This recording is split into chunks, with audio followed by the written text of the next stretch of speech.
Kwaziwai vana vaMwari, toda kutenda Mwari mupi woupenyu watichengeta kusvika pazuva ranhasi.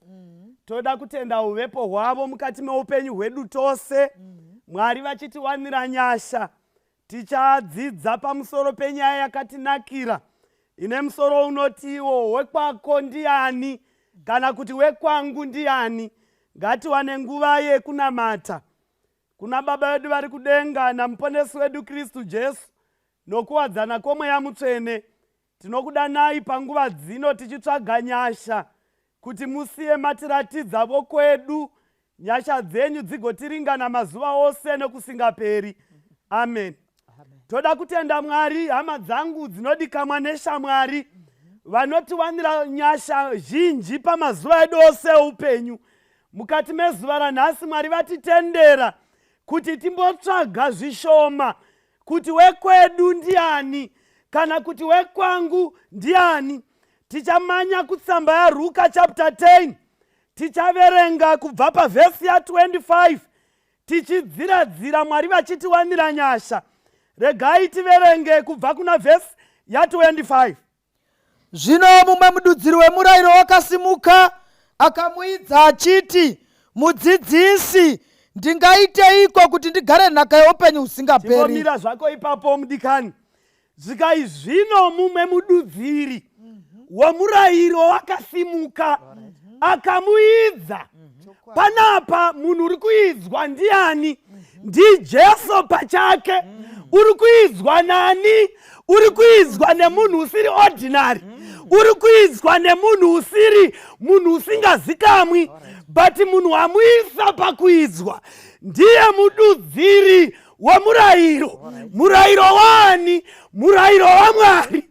Zvikai zvino mududziri womurayiro wakasimuka akati kuna Jesu, mudzidzisi, ndingaita sei kuti ndigare nhaka youpenyu husingaperi? Regai ndikuudzei vana vaMwari, mududziri wasimuka kwete nokuda kudzidza, wanga uchitori uri muidzo. Regai ndikuudzei vadikani, in this journey of Christianity tichasongana nevadudziri vemirayiro vari pakutiidza. Pane vazhinji vakarasha Mwari, vakaramba Mwari pamazuva avo. Nemhaka yei? Nokuti vakaidzwa nomududziri womurayiro. Hama pawere vana vaMwari, kana woizwa nomududziri womurayiro panotoda vanomira. Saka Jesu padzaadzoidziwa, chenondifadza ndechekuti uyu ndiMwari wakanga achitozviona kuti uyu muidzo. But toda kuona kuti Jesu kana muidzo wavadudziri womurayiro womushanyira unomboriekta sei. Ndo dzimwe nzira dzichatikundisa. Saka mududziri womurayiro unosvika achiidza Jesu, ndobva oti, mudzidzisi, ndingaiteiko kuti ndigare nhaka youshepu husingaperi? Varume ava vadudziri vomurayiro ndo vaiti kana murayiro wachinyogwa vaianalyza the depth of the law. Varume ava vadudziri vomurayiro ndo vaiziva zvakavanzika zvomurayiro. Varume ava vadudziri vomurayiro ndo vaihwisisa language yokuti watarira mukadzi neziso akamuchiva watovata naye. Varume ava vaihwisisa vachiinda mberi kokumberi kwomurayiro. These are the men vakanga vachitsanangura zvaireva murayiro.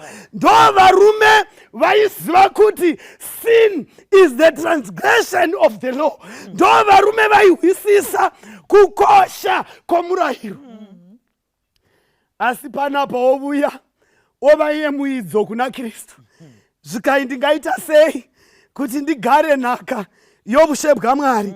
Verenga vhesi inotevera mudikani. Akati kwaari, pamurayiro pakanyorwei, unorava sei? Ndinofarira mhinduro yaJesu. Saka padzaivhunza so, wanga atozviona kuti dzauya kuzondiidza. Regai ndikuudzei vadikani, kana hondo yemuidzo ichiuya navadudziri vomurayiro, panotsvaga those who are stable mukati maMwari wavo kuti vagone kupindura mibvunzo nenguva dzakafanira.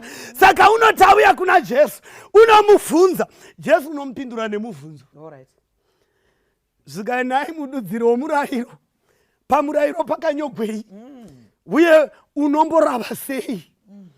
Ndiye waiva mududziri, ndiye waiva muravi, ndo vaiva vazivi vemurayiro. Zvikai pamurayiro, iwe zita rako unotonzi mududziri womurayiro. Zvino pamurayiro waunodudzira pakanyogwa sei, uye unomborava sei? Zvikai kudii? Iye akapindura akati, Yes. idai Ishe Mwari wako Eh. nemwoyo wako wose, Yes. nomweya wako wose, Yes. nesimba rako rose, Yes. nokufunga kwako kose, Yes. nokwako sezvaunozvida iwe. Yes. Zvikanzi Jesu amubvunza kuti unorava sei? Pamurayiro pakanyogwei? Iye ndobva otanga kududzira muzivi womurayiro. Amapawa ere vana vaMwari? Apa wava kutaridza manje kuti murayiro ndouziva mudhara. Musaita zvokutamba when it comes to the law. Ndinoziva kwandiri kuinda, but ndabvunza ini kuti ndoita sei kuti ndiwane nhaka yovushe bwaMwari. Nemhaka yei aida kubvunza, because iye pachake he thought he has it all. Waiti watopedza nokuti murayiro uri kumuziva in and out. Saka ndobva wobvunza Jesu. Jesu ndobva womuti unorava sei?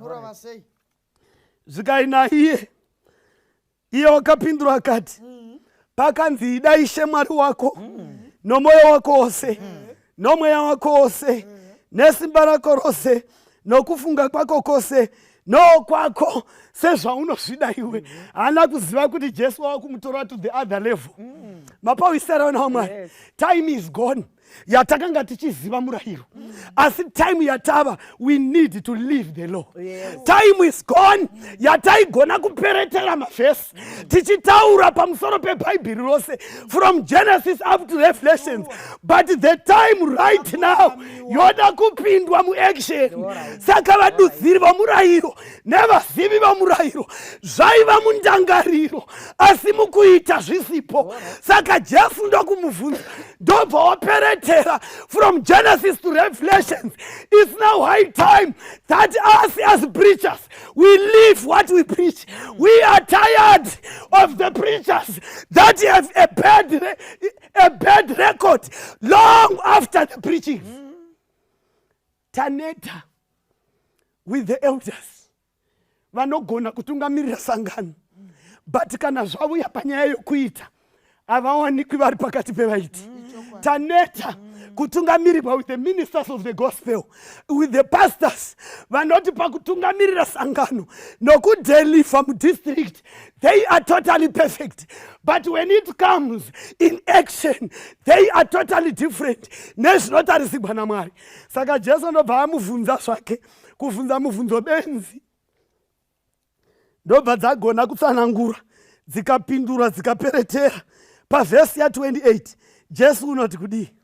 Akati kwaari, wapindura zvakanaka, ita izvozvo ugorarama. Mapawa vana vaMwari, ndinofarira mhinduro yaJesu.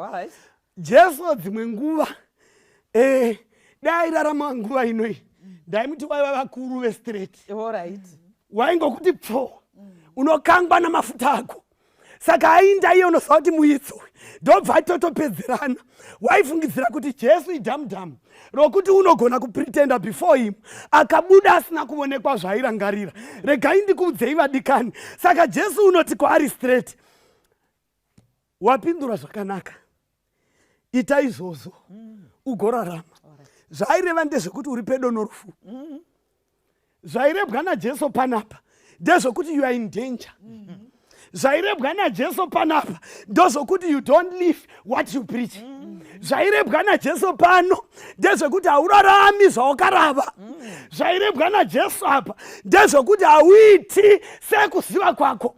Wangu ruziva ndaruona panapa this chapter ini inondivhurira pachena rupandi rwevanhu vaviri, kuziva nokuita zvinhu zviviri zvakasiyana. Mwari ngavatiwanire nyasha nokuti kuziva nokutoita zvinhu zviviri zvakadii nai zvakasiyana. Hypocrisy is full in the church. Vanoziva shoko raMwari roti vanomufananidzo bedzi wokunamata Mwari, asi vakarasa simba rako kare. Mwari ngavatiitire zvakanaka. Pane zvomwe muchinda wakamboenda negweseri akati mudzidzisi wakanaka, ndingawana sei nhaka youshe husingaperi?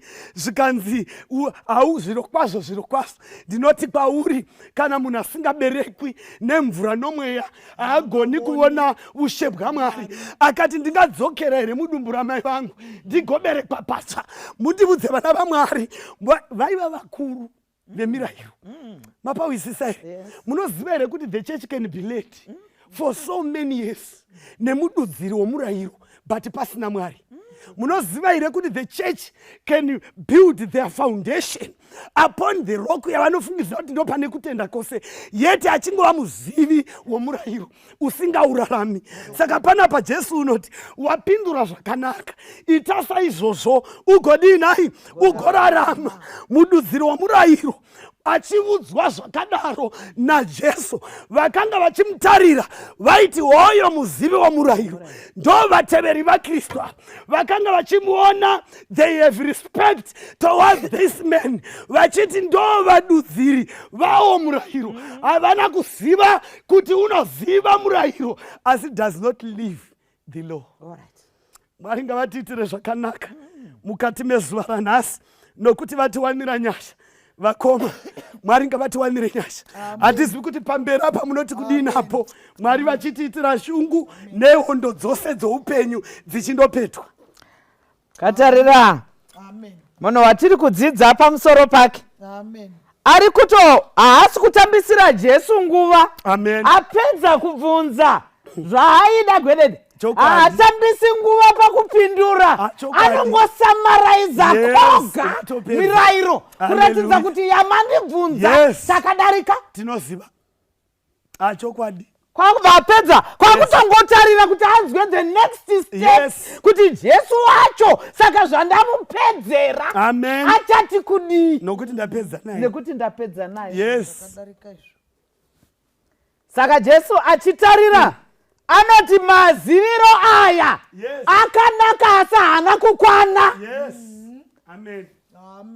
Tatambura navanhu vanokwanisa kutsanangura kwazvo pachimiro chavakafa, vanotsanangura kwazvo zvemhuka dzekuna Dhanieri nazvakazarurwa, asi inyere pazvivi. Saka Jesu ari kutarisa munhu ari kuziva zvaari kuita. Ende chii chiri kutaurwa nemudzidzi uyu, nemudzidzi womurayiro? Ari kungoratidza kuti chiKristu chakazara kuna Mwari wobva wada vanhu. Aizviziva izvo. Saka hazvina kumboita dambudziko naye, nekuti akati kana ndikamuravira, kana ndikamuisira pachena, zvangu zvaita. Mwari ngaavongwe naJesu akazara nenyasha. Nekuti nekuverenga kwake moyo, dai vari vamazuva ano waingomutaura kuti ibva pamberi pangu nokuti unondiidza. Saka kana the owner of the universe akaedzwa, tiri vanani kuti tirambe kupinda pakuidzwa? Tiverengere munhu waMwari tinzwe kuti murume uyu unosvitsana papi naJesu pamusoro penyaya yake. Verse 29. Asi achida kururamisa akati kuna Jesu, wokwangu ndianiko? Ini ndaita mubvunzo nemunhu uyu. Muzivi womurayiro ndiye ataura murayiro wacho, ndiye audza Jesu akati idawa kwako sekuzvida kwaunozviita. Apedza zvose Jesu omutenda unoita, obva aita mubvunzo zvakare, oti wekwangu wacho ndiani? Anondoreva imimi mhai kuti munorevesa here kuti vekwenyu amuvazive? Vekwenyu nevekwedu tinovaziva here? ene muchaona kuti chikristu chakazara hachisi chakupupurirwa nechechi but ndechekupupurirwa nevekwako. Saka Jesu aiti kana akaita zvaaita pamunhu, vana legiyoni vakati kaitiro kamaita toinda nemi. Jesu aisatendera vanhu kuenda naye, aiti aiyewa dzokera kune vekwako. Mubvunzo wangu wongoti ichokwadi makaitwa elder, ichokwadi muri women's ministries, but vekwenyu vanokupupurirai here kuti zvakanaka nomwoyo kuti imi mubate basa muchechi? Kanzi murume uyu unobvunza kuti Wekwangu Ndiani. Kuna vanhu vakawanda, vamwe vakanga vapinda chechi vakutoti hama dzangu ndevandinonamata navo voga, but panapa bhaibheri rangu haridaro. Hariti kana tonamata torasa vekwedu, hazvinei nekararamiro kavo. Ukama Mwari anototi vanofanira kurangarirwa. Ende ukaverenga Timothy yototi kana usingade vekwako wakashata kupinda muhedheni. Saka kana muhedheni uchigona kuchengeta ukaenda peng'anga so unachika uchidzi mwana wangu, muzukuru wangu, iye pamuhedheni waungafunga iwe kuti ndiye muhedheni akazara, but panochengetwa vanhu. Asi pamukristu unoziva kutaura murayiro, hapagarwi navanhu. Mududziri womurayiro. Saka mukatarira panapa, Jesu ari kufamba nomunhu achimuratidza kuti chikristu chakazara, nekuti kuna vanhu vakawanda vanoti ina handina dambudziko navanhu, as long ukama hwangu naMwari huri right, zvavakawanda handinei nazvo. But pamurayiro ukatarisa ma10 commandments, ari kutoratidza kuti ukama hwemirayiro 4 ndo ukama hwemunhu naMwari, but yakawanda yacho inokwanisa munhu kuti aite mukristu ndo yakawanda. Ndo yakawanda. Saka Jesu haana matyu nevanhu vanoda Mwari nemoyo wese, vachivenga vamwene nekuvenga kokosi, vanovenga hama dzavo, vachiti kana kuchechi havaregi, pataithi vakakwana, pakuimbira vakakwana, but shoko raMwari riri kutoti kana musati mada vekwenyu imbobudai mukwaya. Kubuda chaiko tobuda. Bhesi renyu rakanaka fana, asi karekita yenyu nebhesi parallel. Hazvichidzane zvine discord. Saka kunamata kwakazara kunofanira kuda Mwari nemoyo wese, woda vekwako nemoyo wako wose. Mubvunzo wangu woti, mwana wamuning'ina wenyu akashaya aripi? Mwana watete akamitiswa vaya, ari kumboita gredani, anodzidzepi? But munhu anogona kutaura zvakazarurwa yose, agotaura Dhanieri yese, agotaura baptism yose, agotaura chimiro chavakafa chose, but haazive grade remwana wehanzvadzi yake. Saka Jesu ari kufamba nomurume uyu. Verengai vhesi 30. Jesu akapindura akati, mumwe munhu wakabva Jerusarema akaburukira Jeriko, akawirwa namakororo, akamupamba nguvo, akamurova, akaenda ndokumusiya oda kufa. Jesu achiri kungopindura chete, haasati apedza kupindura munhu, kumutsvaga kuti pada anganswedera kuriponeso zviri nani. Jesu akati ndikataura neimwe nzira, murume unenge usinganzwi bauyu, regai ndimutaurire nomufananidzo. Zvikanzi umwe munhu haatorina zita.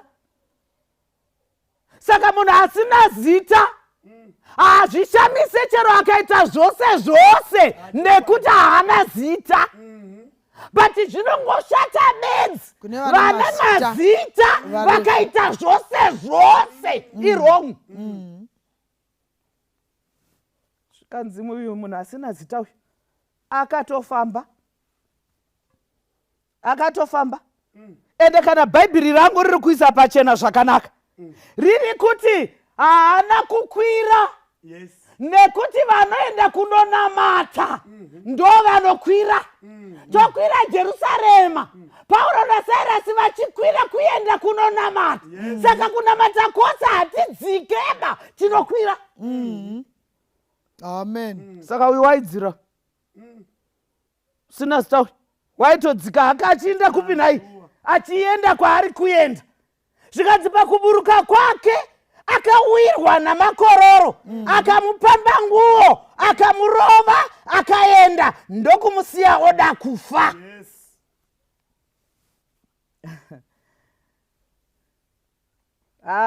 Zvine njodzi kuburukira Jeriko. Zvine njodzi kuburukira Jeriko. Nogona kuwirwa nezviwira vanhu. Neshongana nazvo. Unosangana nazvo. Nekuti nzira yawaenda yakaoma. Verse 31. Zvino mumwe muprista wakanga achingoburuka hake nenzira iyo, akati achimuona akanyenyeredza. Mirapo munhu waMwari. Tata akanga asina zita. Wakaburuka. Achingoinda kwainda. Yes. Mubvunzo wangu woti, ko muprista waidzika waindepi? Waindepi muprista? Achingodzikawo hake. Zvikanzi kwakubva aona munhu akarohwa. Kwakubva amudii naye? Amunyenyeredza. Kuna maofisi makuru anotambiswa navanhu. Nokuti iri basa iri muprista waifanira kurohwa nehana uyu. Yes. Kuti basa randaona panapa harisi ravamwe vanhu, harisi rekunyenyeredza, but iri basa rava pano iri ndo rangu chairo neofisi yangu. Amen. Vangani vekwedu vatakanyenyeredza, Chokwadi. varohwa namakororo. Chokwadi. Chedu kubvunza mubvunzo isina basa. Chedu kubvunza mubvunzo ine nhara. Saka pavakazobatwa neAIDS, saka vakanga vachimboita nezvei, saka pavakazodai, sei vakazobatwa nechirwere ichi, kumwe kwachina huchapa chaiko, mamwe maitiro awakaita. Tenda Mwari nekuti pakaroverwa mumwe munhu adzika, ndo pakasvika umwe akanyenyeredza. Tendai Mwari muprista imi. Ashua. Kwakapa vamwe AIDS ndo kwamunotambira imi. Yes. Kuna dzakasungisa vamwe ndo kwamunotambira, but nanhasi hamusati masungwa. Mirai kubvunza mubvunzo yeupenzi nekuti nemi makadzikawo. Chokwadi. Amen. Zvikanzi wakadzika. Ende adzika atoona munhu ane need paupenyu, kwakubva atonyenyeredza. Tinzwe imwe ofisi yakanyenyeredza. Nokudaro murevhi wakasvikapo akamuona akanyenyeredza. Ndiri kutarisa maofisi echechi anomiririra pakati pevanhu naMwari. Vaifanira kubatikana nezvunhu, but havabatikane. Vose vanototarisa, voona kuti akarohwa, kwakutongonyenyeredza kwakuinda, kwakutosiya zvinhu zvakadaro, kwakudzokera. Amen. Ndiri kuti pakafira vamwe apa. Pakafira vamwe apa. Tendai Mwari nekuti mamuna kutopafira, kwete nekuti maisafanira kufaba. Chokwadi. Maitosafanira kusangana nezviwira vanhu. But Mwari munyasha akatoona kuti rega ndivachengete, varegei henyu nhaka. Amen. Muchaona kuti Mwari vakazara nenyasha. Kumwe kwacho kwatakapukunyurwa, Mwari havana kutipukunyura kuti tirambire mukati mezvivi. But Mwari vakatipukunyura kuti pada gore rino, pada vanga. Amen. But une katsika kekutambisa nyasha, kekungoti hasva zvakaitika gore rakapera ndikapukunyuka, ndinogona futi kudii nayi? Ndinogona futi kungopukunyuka, because ndinoziva mamhanyiroso, ndinoziva katiziro, ndinoziva kuita kuti ndisaonekwa. But maimbozviziva here? Tendai Mwari nekuti hasi mufumuri wavanhu. Chokwadi. Ipo paya pawakasvika paloji uchitobhadhara, mukomana nemusikana vaya vakakutambirai vakakupai makii vaya, ndevekuchechi vakazviona kuti Eridha vatouya nemukadzi asiri mukadzi wokumba kwavo. but mwana wavanhu nekuchengeta basa rake kwakubva atongonyarara. Zvakadaro zvekuti tinotonzwa tiri comfortable, takatonyarara nemhaka yei, nekuti vanhu havazvione. Chechi haina kuzviona mafungiro ako, ave kumba havazvizive, mukadzi wako haazvizive, saka tinongoita zvose. But Mwari ngaatendwe nenyasha idzi. Amen. Dzekuti tichiri pakati pavapenyu. Mwari vari kumbotaura nesu kuti pada tingadzoka, pada tingabva pazvinhu zvakadai, tikatsvaka nokurevesa. Amen. To walk an extra mile. Pane muchinda uyu, nekuti Bhaibheri ratoisa pachena zvikanzi akabvunza achida hake kumuedza, ndo akabvunza mubvunzo une basa. Kune vanhu vakawanda vakaakwaya education, vakaguma needucation. Vamwe vakatsvaka upfumi vakawana, vamwe vakatsvaka madzimai vakawana, vamwe vakatsvaka mari vanayo, but kuseri kwemari, nekuti kune imwe nguva zvakanaka kutsvaka kuti ndingaitei kuti ndiponeseke. Amen. Tapedza kuimba. Amen. Tapedza kuparidza. Tapedza kunamata. Tapedza kuparidzira vamwe vanhu. Ngatigarei pamakumbo totsvaka kuti nhai Jesu, ndingaitei kuti ndiponeseke. Chokwadi. Jesu haana nyaya yakakura panapa, but ari kungodzosera vanhu kuti kana tikachengeta mirayiro yakakwana vertically and horizontally, chiKristu chazara. Taneta nechiKristu chiri hafu. Chinoda chechi zvakanyanya kupinda hama dzekwako. Zvawine kambani vangani vekumba kwenyu vari pakambani. Zvawine mari iri nani.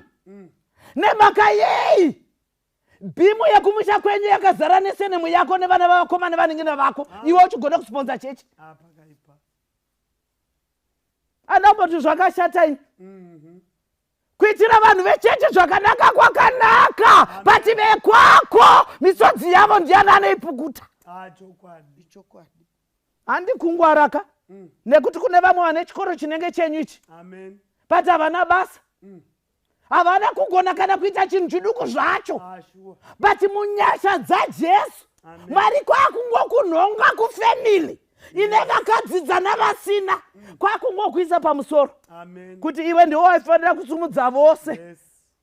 Nhasi ndatora uyu, mangwana ndatora uyu, nhasi ndatora uyu, but unotozomona achiti akomana kana uchida kuti kambani ife isahama, unobroka broka chaiko chaiko. Hama haiswi painhai, haiswi pabasa, anoshanda iwewe. But muzano raMwari kuchenjera kunoti kana ukavaitira zvakanaka vakange vawana mabasa wagonazve, nekuti kana paita nhama usiriwe woga uchangodanwa, dzimwe dzaakusorovhewa nevawakasumudza, asi nekuti you are too selfish, unoda kunamatwa, saka usingasumudze vamwe. Ari ngavatibatsire kuti tizive wekwedu, nokuti kana paine pagozhera chiKristu, kana paine pamira chiKristu, chamira pakusaziva kuti wekwangu ndiani. Ano ndiri kungoti mbobvunzana ikoko kwamuri ikokoko, kwamuri ikoko, kana usina umwe kaingozvibvunza iwewe kuti asi inini nepandiri nguri wakaenda overseas hauna kana wani wawakatora. Unongo vako zvinhu zvako zvichiita, zvinhu zvichiendeka, but vana vemuning'ina vakagumira grade 5.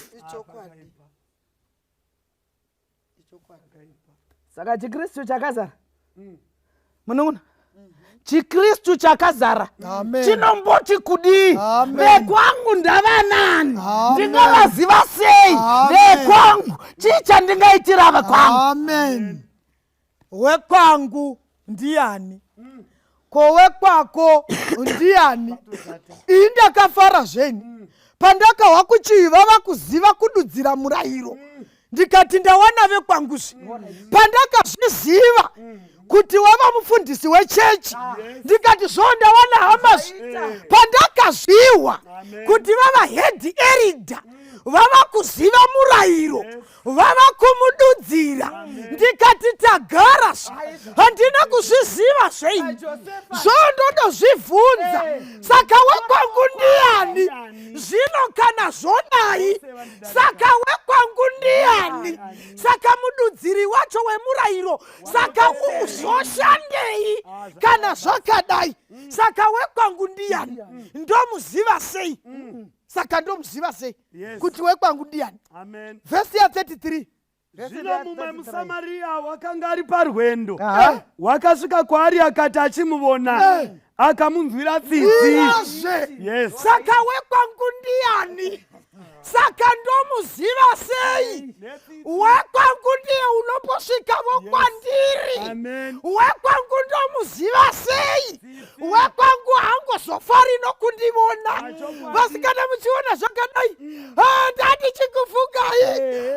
Vasikana, ndati chikufugai nokuti wandivona. Bhaibheri rinoti wekwako uchamuziva nokuti unomposvikawo kwauri. Pasakapa pasingadi pasipoti apa, pana vakoma vangu apa, ndoita 7 years ndisingasviki kwavari. Saka wekwako unomuziva sei? Unomposvikawo. Kana asvika ipapa hangosviki nje. Vhesi inoti wekwako unokuhwira tsitsi. Kwete zvevakuru vepamusoro kungosvika ndokumuvona kuti wakarohwa, una mavanga, kutomavona mavanga kudarika kana kuhwira kana tsitsi. Kauchida kuvona kuti uyu ndowekwanguyu unokuhwira tsitsi. Itsika yavadzidzi vemurayiro yekuti vanongoti dai Mwari akukomborera, dai Mwari akugutisa. Zvamwari vanozviziva asi vavazvirarami. Hauvoni vadzidzi vemurayiro vanongoti kana munhu akagwara, sokugwara kwakaita murume uyu, havagoni kumubatsira achiri mupenyu. Vadzidzi vemurayiro havana hanya nomupenyu, vanokona kuzobatsira kupa munhu ndiro yeupfu achiri mupenyu. Asi vakahwa kuti afa, wabvisa 50 kg yamabagwe, wotenga kofini, asi ndiro yeupfu wakakonewa achiri mupenyu. Ndo paanoinda nejira afa, asi achiri mupenyu, achiri mavanga, achiri mavanga. Wakanyenyeredza. Vaidobvunzana kuti shamwari vashangana kuya, pawamuvona paya rinovira. Iwe samavonera aita mapondegwa akaita aya kuti rinovira, vakonewa kubatsira achiri mupenyu, asi votoronga zvehuni dzaparufu, voronga zvekofini kuti akangofa kofini ndii ndichatenga. Vadzidzi vemurayiro havabetseri munhu achiri mupenyu. Zvikanzi wekwako unokuhwira tsitsi, wekwako unokuhwira tsitsi. Asiri wekwako zvaanoita ingovaudza kuti vasikana ndatokaruka ndava nemimba, ndandisina kumboironga. Iwo makore enyu awa 47 hakuhwiri tsitsi, vanotokunyeya. Mwana wako amitiswa, havakuhwiri tsitsi. Preparation vanayo, maternity vanawo, asi mwana wepa next door wakamitiswa achipfeka matishet womusangano. Havana kana tsitsi. Wekwako unomuvona nokukuhwira tsitsi. Kwete izvozvo zvoga, unodii futi? Wekwako pazasi panoti kudi? Vhesi ya 34. Wakaenda kwaari ndokumupombera mavanga ake, akadira mafuta newaini. Mirazve, wekwako unomuvona sei? Unopomba mavanga. Hakuregi zviri pachena. Wekwako hakudariki zviri pachena. Kwachinopombera chiko micheka. Kwakunopombegwa nei nomucheka zvekuvhara. kunovhagwa nemicheka. Mvava mazuva ano vadzidzi vemurayiro vanototora micheka kupfekedza chemba hembe namaseta acho. Micheka inoperera pakukavha machemba. Mwana wemunun'una wake chaiko achifamba akashama. Vamwene vake kuti vaite pitikoti vanovirikidza masiketi. Asi micheka inofanira kupombera vanhu. Maseti echemba. Maseti echemba. Wekwako unokupombera. Nemicheka. Haikona kuti chemba dziite maseti. Mande pink. Chipiri blue. Maseti ehembe. Zvikanzi wakamuvona, akamuwira tsitsi, akamupombera nomucheka. Kwete izvozvo zoga. Vhesi yati akadigwa mafuta. Pamafuta ndo pane nyaya namadhuriro awo. Awa mafuta awa. Kudigwa mafuta. Nejoni kwaiwo dhura takazviwa. Haangoburitsiwi mafuta. Asi wekwako hatariri kuti zvinodhura kana kuti zvinobvepi. Izvozvo itsika yevadzidzi vemurayiro. Asi wekwako haanei nokudhura kwamafuta. Hauvavoni vasingadi namafuta. Avamwene vake haaperi ndiye chembe rezerafati. Ake ndiwo anopera. Ima hatingakupikwa vane chigwere mazuva ano. Makore enyawo hachaindirani awo nokudla mafuta. Okuzorawo dhura mai. Saka muchangoti pachigubhu pane kubika ipapo mokamura mozora. Ipapo mozora. Wekwangu ndomuziva sei. Ndo padovi rokubika. Ndipo panotogwa pakuzora. Paguyo padovi. Kupararuraza kuita mafuta. Zvikanzi wekwako hamboomeri kana achibika unoita okudira. Zvokugwara zvinongozouya bwazvo. Asi unoita okudira. Kana achisa unoita okudira. Une hanya panguva yaunogwara. Wekwako panguva yaunopondewa nadiabhrosi. Miedzo ichivuya. Wekwako unomuvona nehanya. Hahanyarari kana Satani akakuponda. Wekwako unomuvona nehanya. Zuva risati rabuda. Mamuka sei vasikana. Mavata sei. Komuviri wakadii. Unomuvona nehanya kana wagwara. Rudo gwenhema gwevadzidzisi vemurayiro. 6 months munhu ari muchipatara. Vanokuvhunza kuti miviri yakadii kuchechi. Ndoko vanokuvhunzira kuchechi. Maorenji unototengerwa namanesi kuchipatara. Vadzidzi vemurayiro. Ndotsika yavo. Asi hama yako. Wakandivona ndichigwara. Ukandishanyira. Wakandivona ndisina kupfeka. Ndiwo wakandipombera nemicheka. Ndaidla munjonjo. Ndiwo wakandipa mafuta. Wekwako unomuziva sei. Nguva yareba tichifunga kuti vanhu ihama dzedu. Ndaifunga kuti wakandisira zamu ndiyo hama. Zvokamubatiro kacho kaanondiitaka kangoratidza kuti muzivi nomudzidzi wemurayiro. Asi wekwako uchamuvona panguva dzaunopondewa nadhiabhrosi. Murume wako atiza achahwedera newe panguva iyoyo. Ndiyo hama panguva yokufigwa achahwedera pedo newe. Cherane murume wake achitaura mashoko ane hanya. Panguva yeuchirikadzi hwangu achihwedera pedo neni asingatli kutoregwa murume. Ndiyo hama. Ndiyo hama. Unewe panguva dzokutambudzika. Asi vadzidzi vemurayiro vanongokuda kana uchine zunhu. Vachita sevanoda iwe, ivo vachida zunhu. Ndo vadzidzisi vemurayiro. Mva kufitiwa nesutu. Kufitiwa neuniform. Kana chifamba kudai. Uno vanotofamba zvinyoronyoro chidla kuti pasi pangagwadziwa vahwi chete asi havaiti sezvinoreva shoko.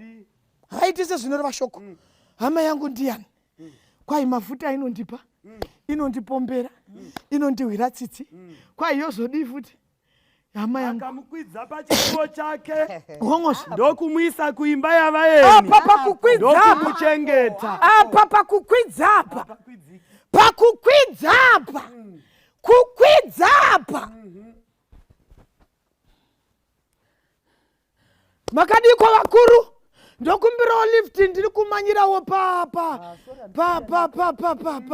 mune mari ndandichingokumbirawo kutofamba neshoka kutona kutoti handina munhu waMwari, handina munhu waMwari. Vari kuti munhu waMwari vari kuona svutu, vanovona tai, vanovona pasaidi pakaisiwa bhaibheri.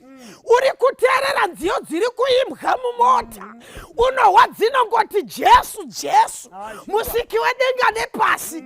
Watokumbira lift akasungunuka, wapindugwa pachena nomudzidzisi wemurayiro. Wanga uchimisire imota yangu usina mari. Haifambi nemvura iyi, haifambi nemvura. Vadzidzisi vomurayiro havakwidzi munhu, havakwidzi munhu, hazvigoni. Uyu kwai Vekwako uyu wakamukwidza padhogi. Tiri tose here vatendi, wakamukwidza paiko padhongi. Hama yako unoiona nekukukwidza. Ivo vanun'una vako vanongovonera mota kwaChireya yeDelta, mota ndo yavanongoona ichidarika nokuti inopinda nomumakoronga ichiindisa doro kwese. Ndo mota inozikamwa navanun'una vako kwaSemuchembo. Iwe mota unayo kana dziri hama dzako chaidzo, wadii kumboindavo weekend. Iyi ndiyo ino imota vanun'una vangu imbokwira yumu, imbokwira yumu. Havakwidzi. Asi Vekwako unokukwidza. Imboitavo shuraka.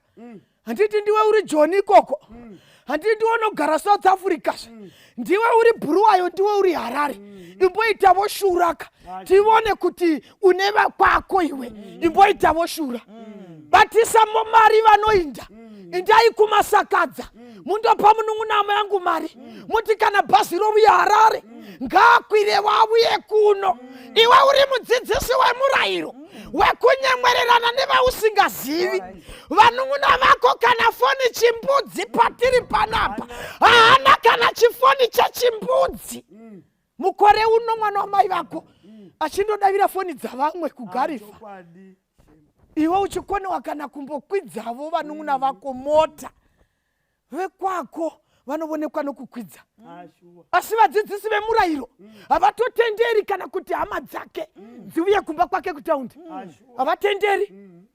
Vanenge vachingofonerana vachifonerana, ndichauya ikoko sisi ndoda kotengesa dovi rangu, saka imi ndi munozikamwa kuHarare, ndichauya wene dovi rangu, unoda kuuya rini? Ndichauya papa kupera kwemwedzi panozokora vanhu, kupera kwemwedzi ndine ndisipo. Kana akangoerekana avuya, foni inongodavigwa achiri mukadoma. Paanongosvika pambare foni haichapindi. Hama yako inokwera ichidzivaira, achidzivaira nenyemba. Iwe wakanyura kumasofa pedzozve woti inde Vekwako pakudii. Vekwako unomuvona nei? Vekwako kwai unokwidza, unokwidza. Kune vatakahwaisi gokwe kwedu kuvanovhaira vakakwidziwa ndege navana. Kwete kungoivona ichibhururuka mudenga kupinda kugara mairi. Wobva waziva kuti ndo kwangu. Kana ndobvako UK ndoshainazve. Pama musingandivoni mavhiki apera nemwedzi yapera iyi ndakanga ndisipo. Maivepi hazvadzi yangu iri UK yakandikwidza ndege. Ndo Vekwako zve. Ndo Vekwako. Kuti kudii pazasi? Vekwako ndo. Zvino ava mangwana wakabudisa madhinari maviri akapa mwene weimba akati mirazve Yes. Kubudisa chii? Madinari. Maviri. Kubudisei? Madinari. Mari. Kubudisa mari. Kupa munhu. Kuti chinda undorapwa. Yes. Kubudisa mari. Aiwase. Vadzidzisi vomurayiro vanowana majikiseni emhwa. Yes. Bambo vake vachifa kwachinorumba uko chinotengerwa majikiseni namapirisi ing'ombe nemhwa. Mhwa yangu haingafi ndozochaiwa inorinda pano. Mhwa inondibetsera iyi, mhwa inondibetsera. Iye zvino 7 years mai vachigwara kenza yechibereko asi mwana wakanyarara seshangu iri mureki. Zvitorai pikicha. Zvitorai pikicha ndikuvonei kuti gumbo racho rinogwadza rakazvimba sei. Vomanya kunext door vatori pikicha nefoni yavo ka. Kunext door ndotogwa pikicha chitumira isifasi. Wati unoda kuona kuti gumbo rakazvimba sei wongovona usiya. Vadzidzisi vemurayiro havabudisi mari dzavo nje asi vhesi vanoverenga. Mwari vanomuziva, mutemo vanouziva. Jesu waisa muenzaniso kana uchida kuinda kudenga. Okwako ndoupi? Mude sekuzvida kwaunoitayo. Kana uchida hama dzako saizvozvo iwe unombozviitira here dzaunozvida.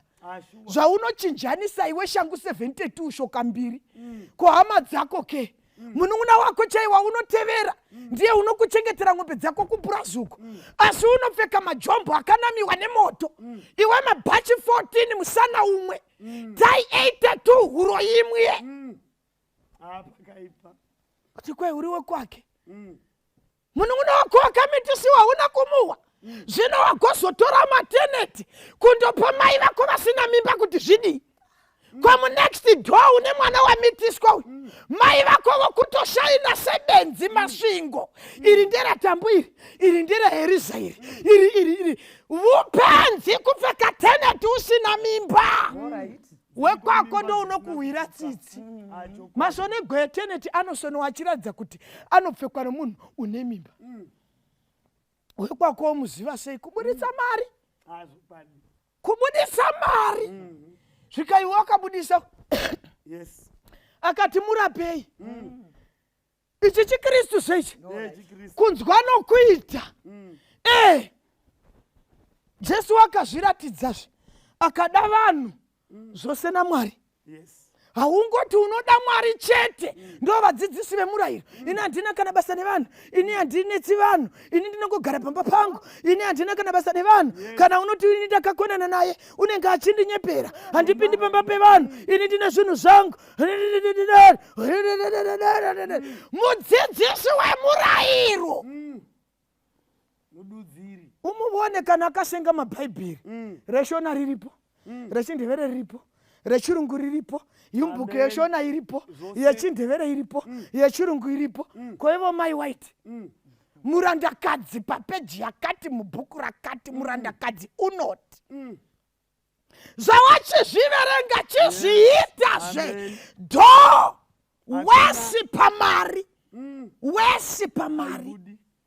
Dai mudhuri wachechi waipupura. Waiti dai baba ava vagara pano apa. Nokuti tinovasiya nokubuditsa mari. Asi mai vake chaivo, mai vake vanozikamwa nevanhu vekonzeni zita. Vanozikamwa kukonzeni zita ravo kuti vanonzi Sara Chitambira kukonzeni nazita panyaya yenhamo. Iwo usingabuditsi mari. Isingabudi. Haibudi. Uyu wakabudisa. Zokwadi. Kukwai ndomubhadharira. Nokupondewa kwake uko. Sure. Sarai muchirapa. Amen. Zvamuchashandisa zvose ndinovya ndichibhadhara. Zvaachadya zvose ndinovya ndichibhadhara. Iwe pamba pako panozviwa iwe. Kurapa nemhiripiri inovava. Kurapa nemhiripiri.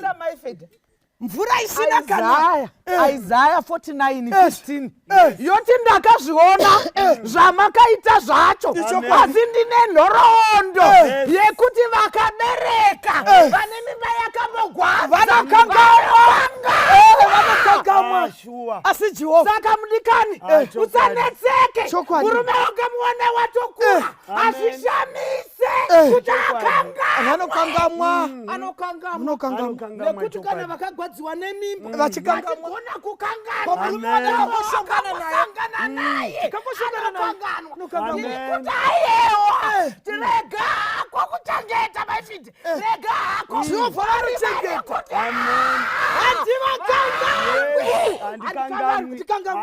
handina tsika yekukanganwa varume venyu vanokanganwa vakoma vanokanganwa kanganwe vangu vakachemberedze kumusha 15 kilometers kucheka 15 kilometers kudzoka vasina musana vachine harare vanonyima Vashakara. Vashakara mwana wababa vangu. Ndo panzi apa na Jesu apedza. Chuma munun'una mufana wangu. Woti zvino chindivudza kuti wekwake uyu munhu ndeupi mududziri wamurayiro. Ndinoona chiso chake chawinyana nokuti wangatarirana nomubvunzo unochiza. Waifunga kuti wekwake ndo vakadyana mari dzake nokuti ivo vaivavo nemari ndotengera dhingi chuma nokuti unayo asi iwe nokuti hauna ndinokupa musana. Saka Jesu ike zvino wanga omutaridza kuzvinhu zvaakaignora kuti adzokere. Regai ndikuudzei shamwari dzangu, let us go back to the basis of Christianity. Wekwangu Ndiani, wekwako Ndiani, those I served munguva dzokutambudzika ndo vanotiti vakanditarira vanoti ndewokwangu. Vanoti ndewokwangu. Josefa apa chigaro chiri nani haana kurasha vekwake patakapangidza chiKristu akatora vekwake kuti vadle vose. Iwongo zvaoga. Ichokwadi. Munoiona sei maipiriri nyaya iyi? Yes. Munoiona sei nyaya? Pana zvirevo 18 Yes. panotaura kuti tine shamwari Yes. inonamatira kudarika hama anova iye Kristu. Ichokwadi. Ndinogona kuraswa nevekwangu Ichokwadi. asi kuti tina Jesu Yes. inonamatira kudarika Amen. hama. Ashua. Ukatidadira Yes. asi Jesu unoona Unonamatira. nyika ino Yes. inofanana nemurume uyu akasangana nematsotsi. Ichokwadi. Tororo rinonzi Satani. Yes. Akauya rikati Rikaponda, asi sure. Kristu ngaatendwe. Amen. Asi kuti Jesu Wakaramba. akauya Achokwadi. akabhadhara kubudikidza Hallelujah. Chokwadi. Hallelujah. aroverwa pamuchinjikwa. Yes. Aroverwa pamuchinjikwa. Amen. Akati ndinoenda Yes. ndinouya kuzokuona. Amen. Mugood Samaritan Yes. anosiya abhadhara kuna Yes. mukipa Yes. oti ndiri Dzoka. kudzoka. Kana pane imwe inodiwa ndinovuya ndobhadhara. Achokwadi. Uya. Usadhischarge nevasiripo anodzoka. Ndiye anodzoka obhadhara. Usadhischarge nevepaini. Vepaini vanotaurisa. Vanofundisa vanhu muchechi ndekuti ndevepaini. Mirira akasiya hakuisa nekuti anodzoka. Unodzoka. Ari kudzoka kuzotitora. Hallelujah. Jesu ari kudzoka. Amen. Atambudzwa nenyika Achiuya kuzobhadhara. Unobhadhara. Yes. vachikutarisa vachikudadira. Amen. Jesu Unodzoka. Kuzobhadhara. Kana uya unouya kobhadhara. Kobhadhara. akasiya atoita deposit. Hallelujah. Akabhadhara nemavanga. Hallelujah. Akasiya aburitsa tumadhi. Pamwe panotombotaura mufana wangu panotaura achiti kana iye avuya ichi chinovora Chichafuka kusaora. ichi chinofa Chichafuka kusaora. chinofa chafuka kusaora nechinova chafuka kusafa ipapo shoko rakanyorwa richaitika rinoti rufu rwakamedzwa nokubuda. Saka unouya unozobhadhara. This body, even if it perishes today, we shall resurrect with the new body. Mwari vatitire Amen. Amen. Amen. Amen. Mogona kutinamatira. Amen. Amen. Ndichimirira kuuya Hallelujah. matambudzwa nasatani. Amen. Amen. Ropa rake rakatodeuka pamuti. Amen. Hallelujah. Kubhadharira iwe neni. Yes. Hama yangu usatambisa ropa raJesu. Amen. Akadeukira iwe. Yes. Akadeukira iwe ende arikuzodzoka. Amen. Hallelujah. Muini imomo. Yes. Anoenda anouya. Chero zvikarema unozobhadhara. Amen. Kuna baba vari kudenga. Amen. Tinopa kwamuri zvakafanira imi. Tinoda kukutendai Mwari tiri mukati menyika ino yasakadzwa nechitema. Amen. Yasakadzwa newakaipa. Yekuti vanhu havachatozivi kuti hama dzavo ndiani. Tinotenda neshoko renyu nekuti imi muri hama yedu yepedyo. Tibatsirewo Mwari pakugarisana kwedu sevanhu. Tisasemana, hatigone kudanana, hatigoni kukuda imi Mwari tisingadanani pakati pedu sevanhu. Tiregererewo Mwari pane vatakazvidza, vatakadadira, vakashora mukuita kwedu.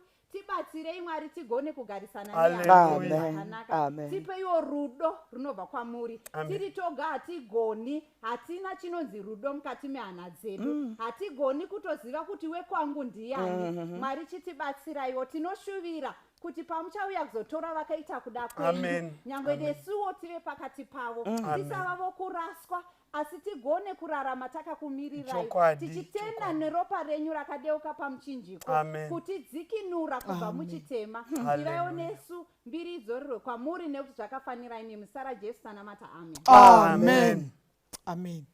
Rukariro ulo lwangu rusimbire kuna Kristu andinawiri nemunu asimuzitara Jesu dinamira kuna Jesu ndiye dombaneyo yangu shimwe ndichanyura zangu kuti awigwa ngedima tsitsi dzake ndogarira mumwepo huru yesimba ruoko rwake ndobata ndinomira kuna Jesu ndiye domboneyo yangu shimwe ndichanyura zangu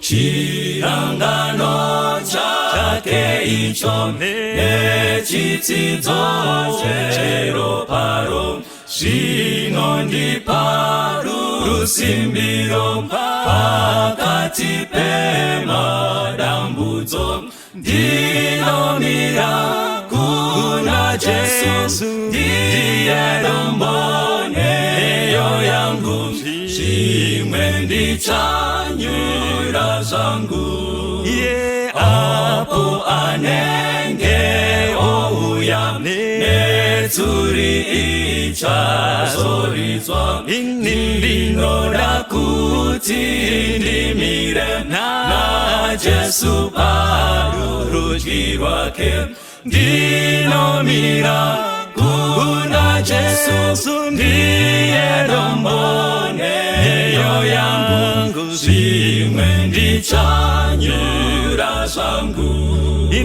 ndinomira kuna Jesu ndiye domboneyo yangu shimwe ndichanyura